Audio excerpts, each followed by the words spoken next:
আমার মা তো ফাতেমা, আমার মা মা খাদিজা, আমার মা মা মরিয়ম, আমার মা মা আসিয়া, এরা মা হাজেরা, সবাই আমার পূজনীয়। তাদের পায়ের নিচে আমার জান্নাত।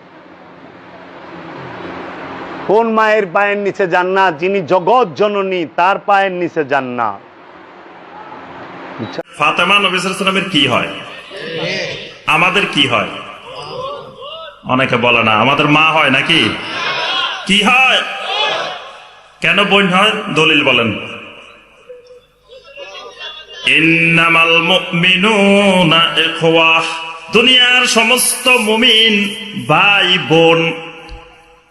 সুতরাং ফাতেমা রাদিয়াল্লাহু তাআলা আনহা একজন মুমিনা, তিনি আমাদের বোন।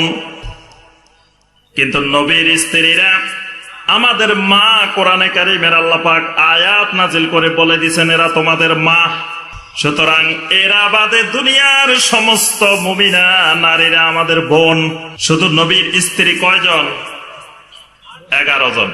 নবী সাল্লাল্লাহু আলাইহি ওয়াসাল্লামের স্ত্রী 11 জন। এই 11 জন হলো আমাদের আম্মা জান, সম্মানিতা মা। আর বাকি দুনিয়ার যা আছে সবাই আমাদের